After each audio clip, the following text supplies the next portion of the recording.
Fala, meu povo, vocês estão aqui comigo, obrigada. Valeu de montão.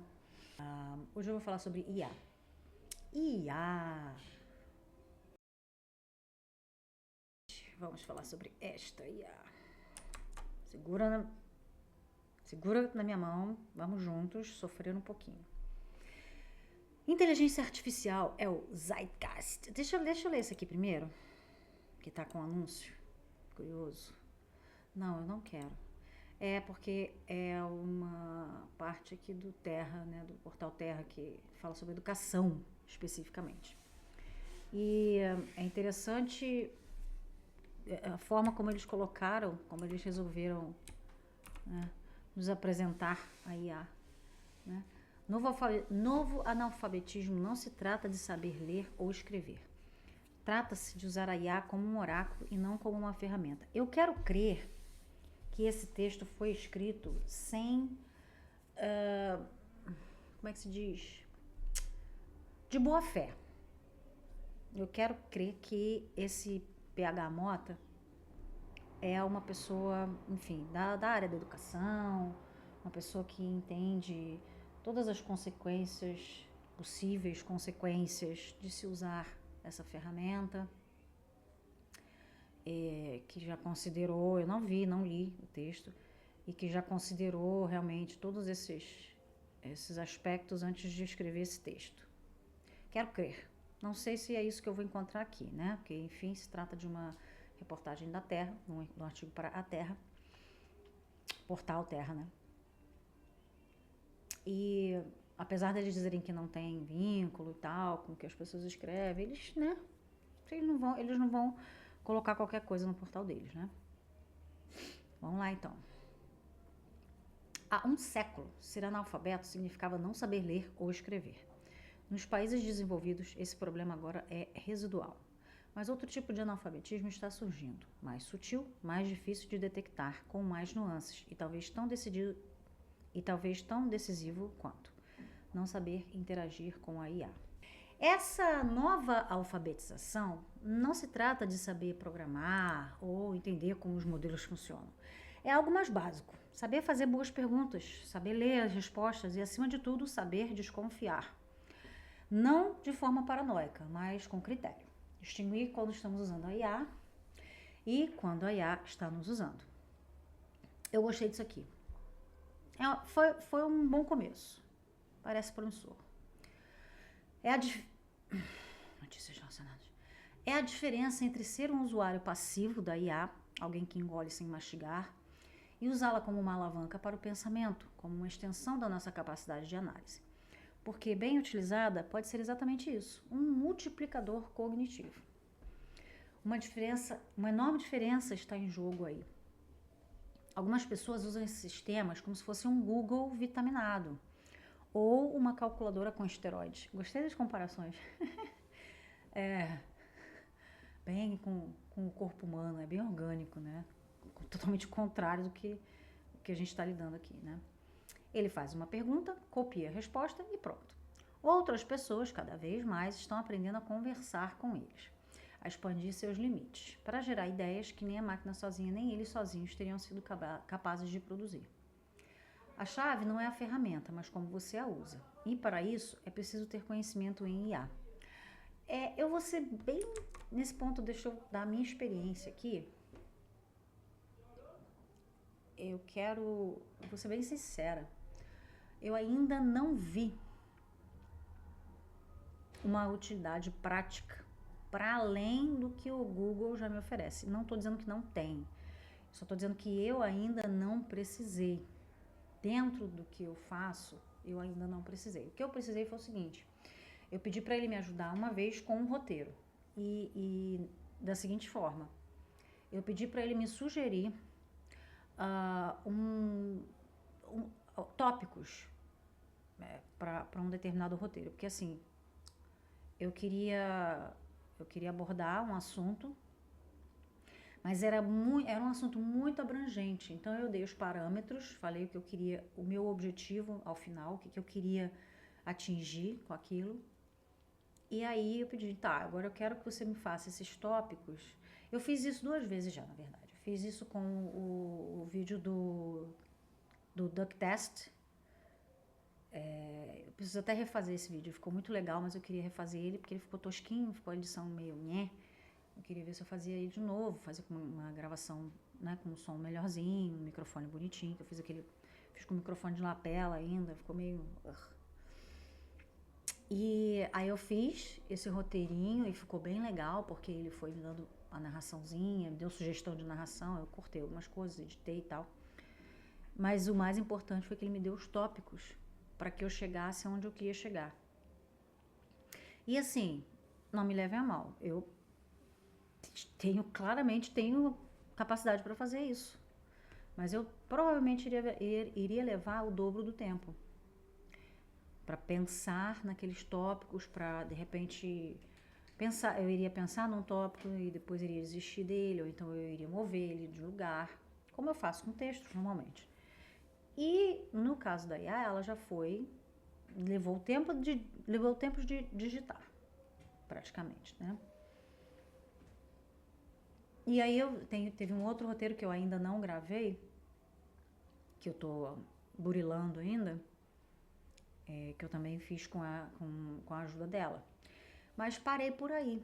E assim, realmente eu me recuso a fazer esse tipo de coisa, de ficar usando como se fosse um Google.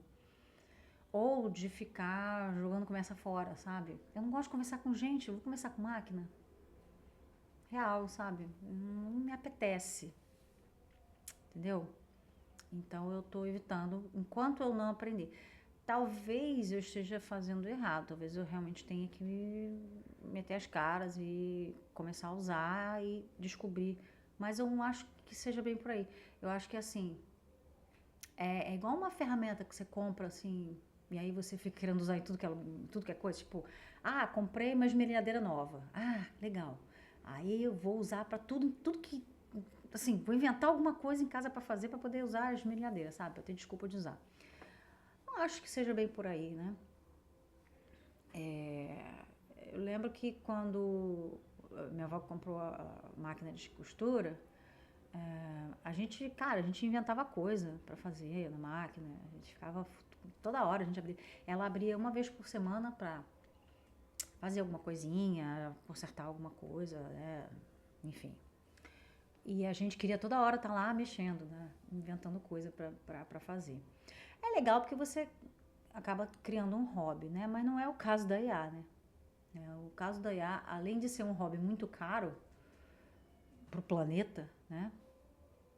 Ele ainda não foram criadas, não é igual uma máquina de costura que, bom, máquina de costura serve para costurar coisas. E a diferença são os projetos que você vai criar, né? Para fazer, para usar usando a máquina. Na IA, a IA é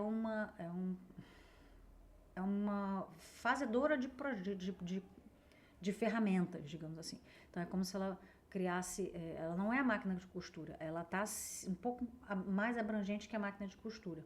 A máquina de costura é uma coisa que ela pode ser. Não sei se vocês estão entendendo a minha analogia, está meio confusa, né? Mas eu vejo dessa forma, entendeu?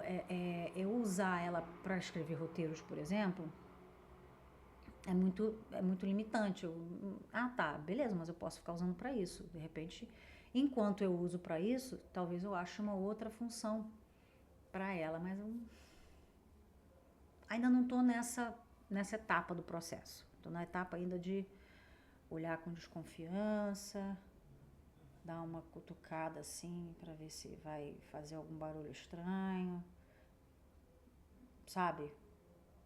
Não tô ainda, ainda não tá, ainda não me pegou, sabe? E eu também não quero fazer só para fazer para descobrir, não.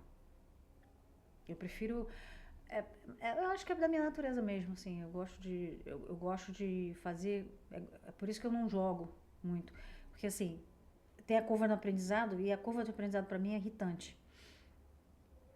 Para eu, dependendo do nível de dificuldade de jogo, né, de manejo do jogo, da jogabilidade e tal, eu fico frustrada, Quando eu demoro muito para pegar o jeito de jogar. Eu gosto de jogar já sabendo as regras, já sabendo como jogar, já sabendo como fazer. Claro que, em se tratando de habilidades manuais, não tem jeito. Você vai ter que aprender fazendo. Nesse processo você vai fazer muita coisa errada. Eu sei porque eu gosto, curiosamente, paradoxalmente, eu gosto de artesanato e artesanato é assim. Eu já fiz muita peça feia antes de conseguir começar a fazer as coisas bonitinhas. Isso em várias formas de artesanato que eu já tentei fazer.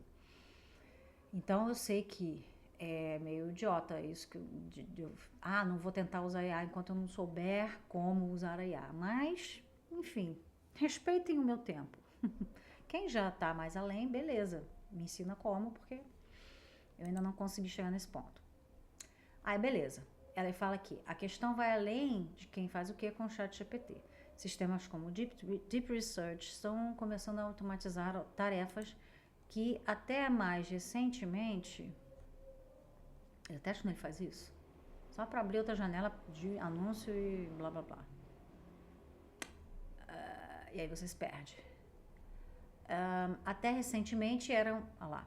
Sistemas como o Deep Research estão começando a automatizar tarefas que, até recentemente, eram a porta de entrada para muitas profissões. Relatórios, resumos, análises preliminares, exatamente aquele tipo de trabalho que servia para treinar, para entender o ofício por dentro.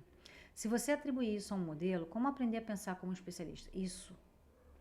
Tá entendendo? É exatamente isso. É o lance do roteiro. Se eu ficar dando o roteiro pro ChatGPT fazer para mim, como é que eu vou aprender a fazer? Mas você não vai precisar mais saber fazer isso. A partir daqui para frente, quem faz é ele. Sim, mas eu vou precisar editar, porque assim, por melhor que ele esteja, por mais calibrado, por mais treinada que ela esteja, né, que essa inteligência esteja, ela ainda vai ter aquele quesinho de artificial, né? Visto que inteligência artificial. Então, não dá para você confiar 100%. Talvez daqui a alguns anos você consiga, né? Mas até lá, quem é que vai, sabe, calibrar esse aprendizado dela? Quem é que vai ensinar ela, sabe? Além disso, por que eu vou perder tempo ensinando uma inteligência artificial se eu posso ensinar pessoas que podem multiplicar isso, né? Não sei, sabe? São muitos questionamentos que eu tenho ainda, sabe? Eu não tô sendo aqui retrógrada, nada disso, não. Eu só tô levantando umas reflexões, análises palpitativas. Esse é o buraco negro iminente em muitas empresas. Se você automatizar tarefas de treinamento, como vai treinar novos? Se não redesenharmos bem e rapidamente como a experiência é transmitida, se não redesenharmos bem e rapidamente como a experiência é transmitida, poderemos ter gerações inteiras sem base real, pessoas com diplomas, mas sem critérios. E não é só isso. Esse novo analfabetismo pode ser hereditário. Hereditário é uma palavra meio forte, né? Assim como pais que não leram e não criaram filhos leitores, aqueles que não sabem usar bem essas ferramentas dificilmente ensinarão a usá-las. O aprendizado estará nas mãos da escola ou do algoritmo. Mais fácil ser da escola, né? O paradoxo é que tudo isso está muito bem disfarçado. Alguém pode gerar um relatório brilhante, uma apresentação perfeita, uma análise aparentemente sólida, sem qualquer compreensão profunda. Basta que saiba pedir bem. Mas esse é o lance. Se você tem talento para você fazer as perguntas certas, por que você mesmo não faz as coisas? O tempo que você vai levar pensando em uma forma, em como fazer a pergunta correta, né? Sei, sabe? Me parece perda de tempo mesmo. Mas aí você vai ensinar uma vez e aí depois você pode replicar aquilo. Uma vez, naquele momento, para aquele contexto, né? Depois você vai ter que criar para outro contexto, porque cada caso é um caso, cada situação é diferente, cada relatório é único. Enfim, o risco não é apenas a imposição da mediocridade, é simplesmente que ninguém perceba. Como o Antônio Ortiz vem alertando, não sei quem é o Antônio Ortiz. Quem é o Antônio Ortiz? Tá. O verdadeiro problema não é que a IA pense por nós, é que aos poucos deixamos de pensar por nós mesmos e nossa atrofia começa. É isso que eu tô dizendo. Vamos treinar a IA, mas vamos continuar treinando a gente mesmo, né? Porque parece que a gente, agora não preciso mais pensar, vou deixar a IA pensar por mim, né? A impressão que dá é que as pessoas elas acham um esforço muito grande, sabe, pensar. É por isso que a verdadeira alfabetização digital do futuro não será técnica, será ética, crítica, cognitiva. Saber quando pedir a IA para pensar por você. E acima de tudo, quando dizer não. Aí eu não sei, sabe? Eu penso muito que talvez a gente esteja brincando com uma parte, né, da gente que talvez não dê pra voltar, né? Aí eu fico pensando naquele filme horroroso, aquela Idiocracia, né? Filme ridículo, meu Deus. Não é que eu não quisesse a IA. Eu só não queria que eu tivesse dessa forma. Mas é assim caminha a humanidade. Esse era o primeiro texto sobre a IA que eu queria falar com vocês. O segundo eu quis fazer nessa sequência porque eu quero falar um pouco melhor sobre o tema, né, desse segundo vídeo. Então, desse segundo texto do GGN, né?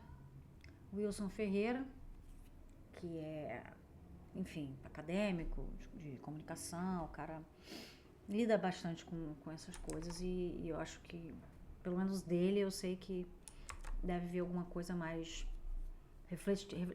Apesar do que o outro também acabou sendo bem reflexivo, né? Mas a gente teria que aprofundar um pouco mais. Mas vamos lá, vamos ver como é que tá aqui. Inteligência artificial é o zeitgeist da sociedade do cansaço. Sobraria ao trabalhador expropriado do seu conhecimento acumulado transformar o próprio eu como marca para se diferenciar no mercado. Bom, esse texto é recente também. Nesse momento, acompanhamos um grande esforço promocional para mostrar que a inteligência artificial é, de fato, inteligente. Um esforço sofisticado, porque mobiliza também supostos críticos, como o filósofo Yuval Harari, que acha que por conta própria os algoritmos poderão achar que o ser humano é redundante e decidir dominar o mundo. Nesse esforço tenta-se rebaixar a noção de inteligência, o exercício diário de tratar máquinas ou aplicativos como formas de inteligência reais. Por isso Karl Marx torna-se tão... Meu Deus! Por isso Karl Marx tornou-se tão atual.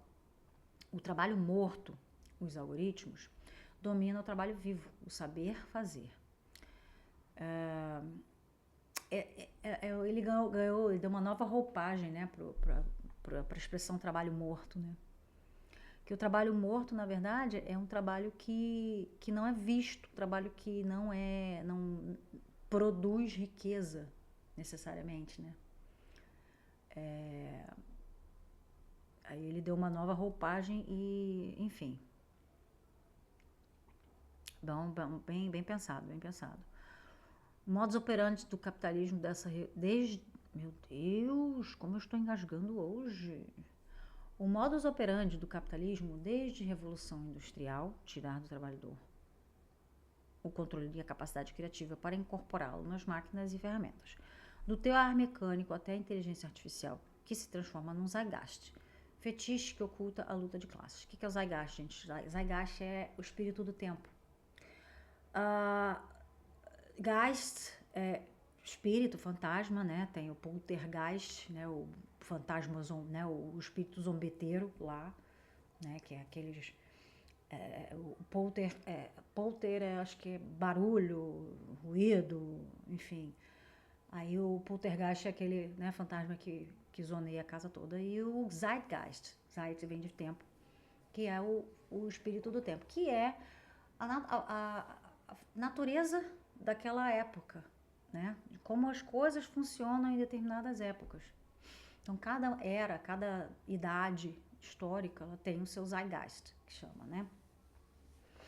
E é uma característica, uma coisa típica né, daquela época, que você bate o olho assim, se você já viu antes, você sabe, pô, isso aqui é dessa época, né? Então, tem desde os sistemas econômicos até sistemas políticos e a vestimenta, costumes mesmo, né, comidas, tudo isso faz parte do Zeitgeist.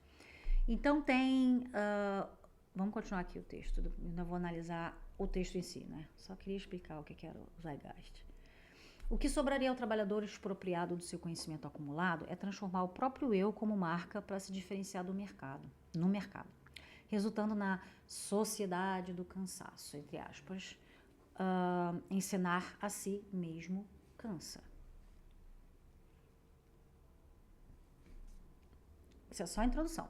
São dois lados numa mesma moeda, inteligência artificial e sociedade do cansaço.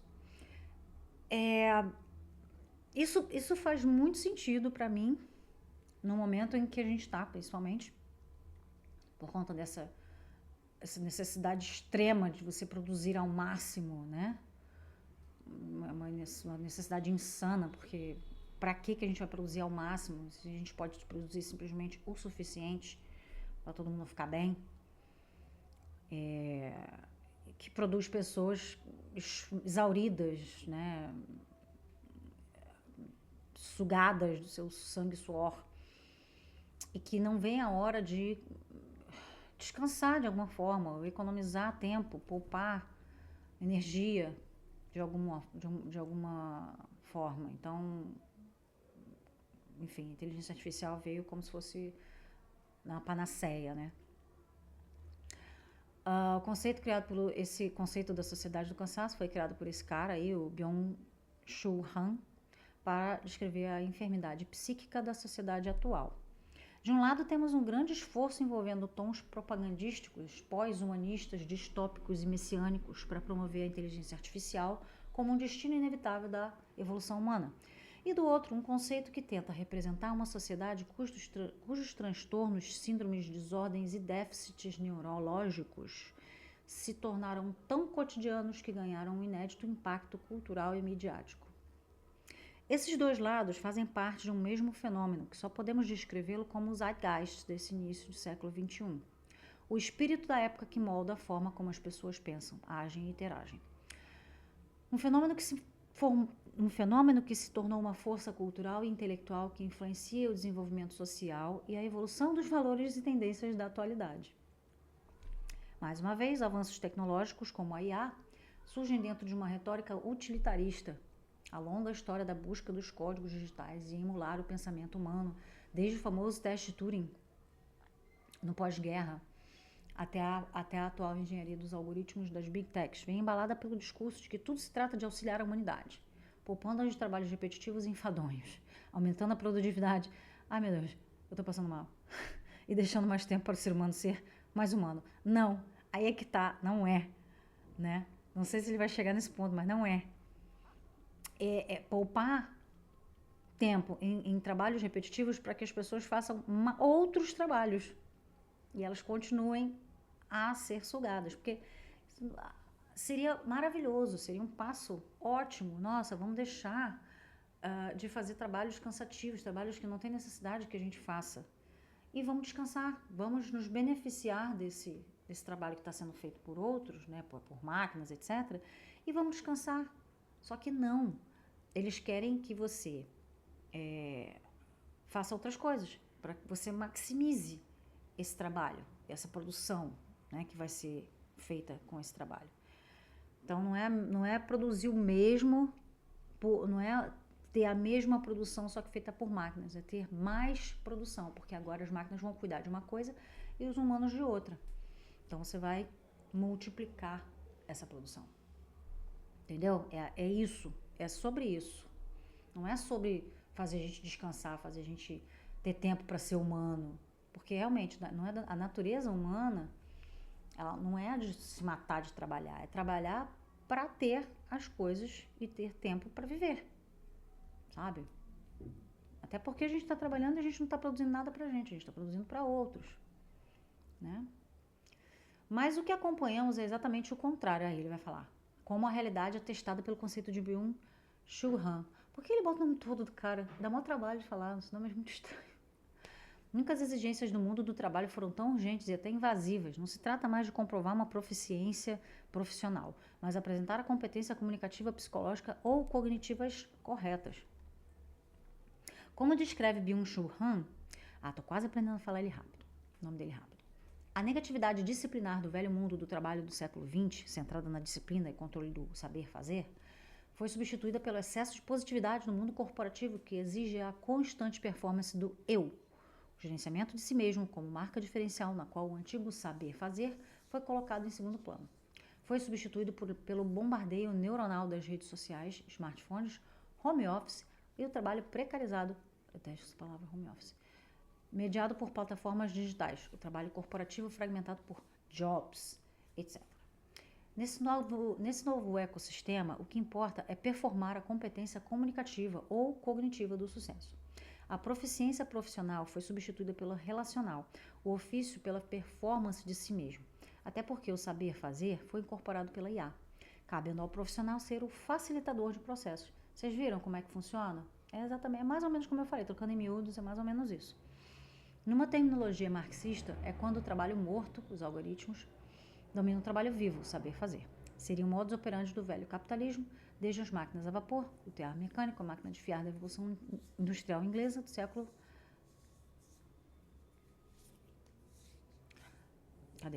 Desde as máquinas a vapor, o tear mecânico e a máquina de fiar da Revolução Industrial Inglesa do século XVIII, tirar do trabalhador o controle e a capacidade criativa para incorporá-la nas máquinas e ferramentas, do tear mecânico até a inteligência artificial. Esse lance do tear mecânico é o seguinte: na época pré-revolução industrial, na época que não se tinha linha de produção, onde cada pessoa fazia um pedacinho daquele produto, você tinha o artesão que fazia o trabalho do início ao fim. Ele produzia uma peça do início ao fim, então ele sabia todas as etapas do processo. Ele era um especialista naquilo ali. E óbvio que você tinha pessoas que eram mais ou menos boas naquilo, né? Você tinha pessoas capazes de fazer roupas maravilhosas, tinha outros que talvez fariam um pouco menos legal, né? Assim como é o trabalho artesanal de forma geral. E aí a industrialização, a ideia era padronizar tudo. De que forma? Cada um se especializa num pedacinho daquele produto e no final o produto vai sair igual. Todos os produtos iguaizinhos, né? E sem contar que aumenta também a produção. Então, assim, aí as pessoas... Aí você para e pensa, né? Pô, ainda se dá tanto valor, quer dizer, entre aspas, né? Porque ninguém quer pagar o preço de uma blusa de tricô feita à mão, né? Apesar de achar lindo, maravilhoso. Por quê? Porque uma máquina faz esse mesmo trabalho, mas não é um trabalho artesanal. Então você sabe dar valor a um trabalho artesanal, você talvez só não queira pagar, ou talvez não possa pagar.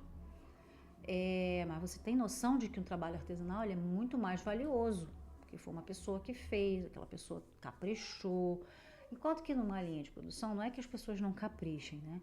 Mas elas estão trabalhando, elas estão fazendo um trabalho mecânico, repetitivo, e tem uma hora que o cérebro cansa de fazer a mesma coisa. E vai sair um negocinho errado. Tanto é que tem controle de qualidade para isso. Para você ver uma peça, um produto que ficou lá defeituoso, né, que não saiu tão bem, ele vai sendo tirado daquele lote. Por sinal, pessoas fazem isso. Agora tem máquinas que também já conseguem escanear, né, e perceber alguma falha, mas elas ainda falham. Então, você precisa ainda passar um pente fino. Então, é isso. Então, assim, para mim, o que está acontecendo com a inteligência artificial é a mesma coisa. Você tá tirando, você está com a desculpa de aliviar a carga do ser humano e otimizar um trabalho, você está tirando aquilo que o ser humano sabe fazer melhor. Então, assim, tem até uns memes, né, que fazem... Memes não, uns recortezinhos de pessoas postando mensagens desse tipo, né? Eu não quero que a IA aprenda a fazer... aprenda a pintar um quadro para que eu tenha mais tempo de lavar minha louça. Eu quero que a IA lave minha louça para eu poder ter tempo de pintar o meu quadro. É o contrário, né? E não é isso que está acontecendo, né? A gente tá tirando tudo que nos faz ser humanos, né? Que são as artes, que são as coisas que a gente faz usando a nossa cabeça, tá entregando para uma cabeça artificial para que a gente fique cada vez mais mecanizado, né? A gente trocar de lugar com a máquina, sabe? Isso é muito, muito estranho para mim, para dizer o mínimo. Expropriação do conhecimento. O capitalismo não começou exatamente na sua forma comercial quando transformou a mercadoria num equivalente geral e o mercado como uma praça pública universal. Na verdade, o capitalismo começou para valer quando caiu a ficha do capital de que o verdadeiro entrave para a sua livre acumulação era a força do trabalho. Artesãos, não? Não é artesãos, é artesãos, mas pode ser artesãos em caso específico. Artesãos e manufatureiros eram donos de si mesmos, isto é, detinham a técnica e suas próprias ferramentas, criadas a partir de um conhecimento acumulado por gerações. Percebe? Ou seja, tinham autonomia para editar seu próprio tempo, ritmo e suas próprias metas comerciais. Pode parecer a descrição atual do modelo empreendedor. Não, spoiler, não é. Mas a diferença é que hoje o capital está travestido de plataforma digital. Para quebrar a última resistência contra a liberdade plena do capital, as oficinas criaram as máquinas a vapor, dando início à Revolução Industrial. Ferramentas e conhecimento do ofício acumulado foram expropriados do trabalhador e alocados na máquina. O trabalho complexo torna-se simples, reduzido a movimentos repetitivos e ritmo da produção e do lucro, comandado pela gerência que agora administra grandezas quantitativas. E não mais qualitativas, complexas e difíceis para serem encaixadas em, por exemplo, planilhas ou relatórios de produção. Karl Marx descreveu muito bem esse processo na sua obra máxima, O Capital, principalmente o fenômeno tipicamente capitalista, em que o trabalho morto, o trabalho passado, incorporado pela máquina, domina o trabalho vivo, do outrora artesão, transformando-o em operário, aquele cuja função é apenas azeitar o processo de produção e fazer a manutenção da máquina para torná-lo mais rápido e lucrativo. E toda a fantasmagória ideológica que oculta essa realidade, o fetichismo da mercadoria. Toda a genialidade tecnológica do capitalismo surge dessa premissa simples, mas fundamental para a sobrevivência do capital. Transformar aquilo que é complexo e qualitativo em simples e quantitativo. Da máquina a vapor, passando pela eletrificação e o surgimento da linha de montagem, chegando à automação por máquinas de controle numérico, robótica e controle de processos por computador, o objetivo é expropriar da força de trabalho o saber fazer, o ofício e o conhecimento acumulado, transferindo-os para os níveis de comando cada vez mais elevados. Percebe? O trabalho intelectual, logo, aí se você parar para pensar assim, nos mesmos termos do trabalho artesanal, né? Que é um trabalho que, em tese, é mais valorizado, ele passa a ser exclusividade dos CEOs, né? Dos diretores, dos gerentes, de cargos mais altos. E, obviamente, esses cargos merecendo receber mais, né? Por quê? Porque eles têm o monopólio do conhecimento, supostamente, tá, gente? Porque nem sempre é assim. Aliás, muitas vezes nem é assim. Eles não estão lá em cima pelo mérito próprio, né? A gente sabe que tem muito, muito filhinho de papai aí, né? Que ganhou gerência aí sem nem mexer um músculo, nem queimar um neurôniozinho. E percebe-se que o sentido do desenvolvimento tecnológico é a partir da expropriação do conhecimento do chão da fábrica dos chamados colarinhos azuis, até alcançar cada um dos níveis dos colarinhos brancos, capatazia, gerência, diretoria, etc. Com a inteligência artificial, finalmente o capital alcança o topo da hierarquia dos colarinhos brancos, os trabalhadores intelectuais. O poder decisório, criativo e avaliador de CEOs, professores, juízes, artistas, programadores. Que botou de professores aqui nesse meio? Coitado do professor. Designers, engenheiros, etc. Assim como os colarinhos azuis, eles não desaparecerão completamente, serão apenas reduzidos drasticamente, resultando num grande contingente populacional que nem mais para ser explorado servirá. Os que restarem terão a descrição de função ressignificada, se tornarão facilitadores, tutores, orientadores, responsáveis. Isso eu já estou vendo, tá? Na minha área. Pois é. É exatamente esses termos. De todas as máquinas inventadas pelo capitalismo, a inteligência artificial é a ideologicamente mais delicada. Da máquina a vapor à robótica, foi fácil a expropriação do conhecimento dos trabalhadores. Tudo passou como uma evolução inevitável para aumentar a produtividade, satisfação dos consumidores, etc. A publicidade e a sociedade do consumo justificaram isso. Agora, e a gente pensando assim, não, vai diminuir o trabalho, né? Aí, hoje em dia, a gente vê que a galera trabalha mais do que um servo na época do feudalismo. Não é piada, gente. Pode procurar.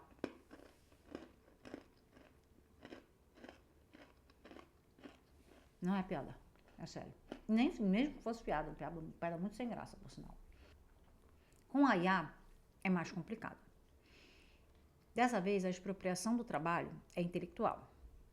Ou melhor, é do trabalho intelectual. De criação, decisão e julgamento.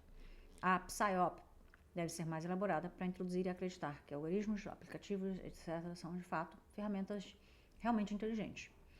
Para acreditarmos nisso, temos que, obrigatoriamente, reduzir os nossos padrões de inteligência humana. O exercício diário de tratar máquinas ou aplicativos, como, por exemplo, o Waze ou o Google Maps, como formas de inteligência reais, o que resulta num senso de realidade mais flexível. Essa PSYOP, elaborada, por exemplo, pelo filósofo e ideólogo do Vale do Silício, Yuval Harari, apela para o terror distópico. Segundo ele, a humanidade estaria próxima de se tornar irrelevante. O ser humano se tornaria redundante ou irrelevante, porque os algoritmos se tornariam inteligentes. Uma narrativa promocional criada pelas corporações para rebaixar ou tornar mais flexível a noção de inteligência. Acreditamos que os algoritmos ampliam nossas habilidades e por isso nos ameaçaria de obsolescência ao substituir a autoridade humana. Para o cientista computacional e design de softwares, Jaron Lanier, não sei como é que fala o nome dele, essa inversão é a base de uma religião que está sendo gestada nesse momento no Vale do Silício, a religião da autoabdicação humana. Computadores se humanizam, enquanto humanos se tornam processadores de informação, rebaixando os padrões do que entendemos como inteligência. Tudo se passa como se os algoritmos de repente alcançassem a singularidade e decidissem por conta própria dominar a humanidade. Elon Musk, por exemplo, vislumbra esse futuro distópico. Por isso, vamos para Marte. Por isso, a IA alcança o status de Zeitgeist, moldando a forma como as pessoas pensam, agem e interagem. Ganha uma narrativa fetichista que oculta o modus operandi do velho capital, transformar o trabalho intelectual complexo em rotinas simples. Apenas que, dessa vez, o progresso, entre aspas, não mira mais os colarinhos azuis, mas o topo dos colarinhos brancos. Expropriado do seu saber fazer, do seu conhecimento profissional, acumulado por gerações e transmitido pela educação universitária, e transformado num gestor ou facilitador, o que resta ao trabalhador intelectual, do que a si mesmo ou o seu eu como marca a ser promovida, personalidade que deve ser performatizada. Não é por menos que cada vez mais os processos seletivos corporativos estão se assemelhando a games ou reality shows. Há uma lógica nisso. Se o conhecimento técnico e proficiência profissional foram rotinizados pelos algoritmos, o único diferencial passa a ser relacional, comunicativo. As novas competências necessárias: proatividade, resiliência, empatia, liderança, identificação, inteligência emocional. Quando se fala em conhecimentos específicos, nada tem a ver com a profissão ou com o ofício, mas proficiência em softwares, ferramentas ou processos específicos da área. Ou seja, um facilitador, assim como na Revolução Industrial, o operário era o responsável pelo bom funcionamento da máquina, mantê-la lubrificada, etc. Não por menos que temos como um presidente do Império Norte-Americano um ex-apresentador de um reality show televisivo, o Aprendiz, Donald Trump, que transformava o processo seletivo em um game, cujo final era emblemático. You fired. Trump demitia um candidato que não correspondesse à performance exigida. Um exemplo da nossa realidade brasileira. A TV Tribuna, emissora afiliada da Rede Globo em Santos, São Paulo, criou o programa Reality Porto, um game de processo seletivo dividido em episódios cujo vencedor conseguirá uma colocação em uma conceituada empresa portuária. Cada vez mais critérios comunicacionais, comportamentais, emocionais de processo seletivo se aproximam da linguagem ficcional, televisiva ou teatral. O cansaço de ensinar a si próprio. Tá, até aqui eu queria fazer a ponte com o texto anterior, que foi bem, por isso que ele pegou, por isso que eu queria terminar com isso, que ele foi bem na pontinha do iceberg. A gente está criando pessoas analfabetas, mas isso não é por acidente, né? Isso está sendo, assim como tudo, desde o início do capitalismo, tem o propósito pura e simplesmente de aumentar o capital, né? A acumulação, que é essa, basicamente, é para isso que serve, né, a gente, para acumular capital para quem é capitalista mesmo, né, que são os donos da bola, certo? Então, assim, aquilo lá foi eu diria um texto até de certa forma até inocente, porque ele só tocou no problema, mas ele não analisou a fundo, né, porque assim, o problema está acontecendo, vai acontecer, vai piorar, mas não basta a gente só identificar esse problema. Pô, tá acontecendo isso, que bom. É bom, sim, é bom que alguém note, que às vezes a gente não percebe, realmente as coisas passam assim, elas se transformam tão lentamente que às vezes a gente não nota. Então é interessante que alguém perceba, mas é mais interessante que você só perceber, é você pegar assim, não, peraí, que isso aqui tá ficando estranho. Vamos ver por que não, tá estranho, peraí, vamos parar, vamos analisar, vamos refletir. É para ser assim? Por que tá sendo assim? É necessário que seja desse jeito? Não dá para mudar? Não dá para fazer diferente? E pouca gente está fazendo isso. E aí esse professor, esqueci o nome dele, foi mal, Wilson Ferreira, ele tá tentando analisar isso, né? E tá chamando a atenção da gente para as causas e como, na verdade, por consequência, né? Se a gente sabendo as causas, a gente consegue, de repente, mudar isso. O cansaço de ensinar a si próprio. Ensinar a si mesmo cansa, também não é por menos que nossa sociedade pode ser definida como a sociedade do cansaço, como conceitua o filósofo Byung-Chul Han. Se no século passado o grande mal era o estresse ou a estafa pelo ritmo do trabalho segundo o paradigma da linha de montagem, no século XXI os males ficaram psiquicamente e neurologicamente mais perversos. A depressão, déficit de atenção, síndrome de hiperatividade, transtornos de personalidade limítrofe, borderline, né? Síndrome de burnout e assim por diante. Mas talvez o problema de ensinar a si próprio não seja exatamente o problema. Desde quando Maquiavel comparou a política a um palco de teatro, ensinar a si mesmo passou a ser a própria dinâmica da esfera pública, desde os rituais de etiqueta e moda. A fotografia e mais tarde as selfies nas redes sociais são a continuidade dessa encenação do eu na esfera pública. O problema é quando essa encenação se torna perversa e mitômana, quando o indivíduo começa a acreditar na própria encenação, pela performance bem-sucedida que, por exemplo, faça vencer um reality porto. E esquece quem é ou quem já foi. O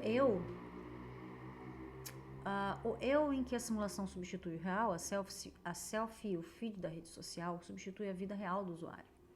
Cultura coaching, literatura de autoajuda, religiões neopentecostais motivacionais e todo um aparato de tecnologias do eu exigem hiperfoco.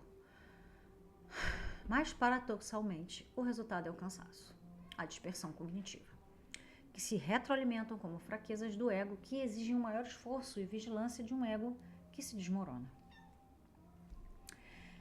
É o mal desse excesso de positividade? A cultura motivacional, confessional, a autoexpressividade, superestimulada, etc. Marcado pelo bombardeio neuronal nas redes sociais, smartphones, home office, o trabalho precarizado mediado por plataformas digitais, o trabalho corporativo fragmentado por jobs, etc. Veja bem, esse humilde blogueiro não é um ludista, aqueles trabalhadores ingleses que, durante a Revolução Industrial, se rebelaram contra as máquinas que substituíam o trabalho manual. destruindo máquinas, principalmente tiares e outras ferramentas de tecelagem, como forma de protesto contra as mudanças tecnológicas que ameaçavam seus empregos e condições de vida. Ferramentas de IA pode ser uma grande ajuda, não sou contra elas. Ela pode despertar ideias, corrigir a gramática e suavizar os pontos difíceis em um texto. Ou ainda usar a IA para iniciar um rascunho, ou encontrar a palavra certa. O problema é a função do Zeitgeist que a IA exerce na atualidade. Como fetiche, o perigo dos algoritmos sencientes e autônomos que podem supostamente destruir a humanidade e controle do mundo do trabalho. Não mais o controle e a expropriação pela disciplina da linha de montagem, mas agora pela supermotivação do eu. Então, vocês percebem aí que esse texto casa bem com o outro, aprofundando, sabe, essa ideia de o analfabetismo e aí ele vai até as consequências disso, né? Então, assim, a gente está realmente vislumbrando aí uma espiral cada vez mais profunda e obscura e, né, sinistra de alguma coisa que está sendo vendida pra gente como uma coisa legal, uma coisa boa, né? E assim, tem uma galera que tá aqui no meio, que meio que, né, que tem a galera que tá bem na ignorância mesmo, só engolindo aquilo sem pensar, mas tem a galera aqui no meio que já tem essa noção, mas que ainda não percebe, ainda não tem noção de como resolver isso, ou se tem como resolver isso. Talvez não se possa evitar que isso venha a acontecer, mas é aquilo que eu penso, que eu vinha pensando assim, se você tem um pouco mais de consciência, tem aquele ditado, né? Não pode com eles, junte-se a eles.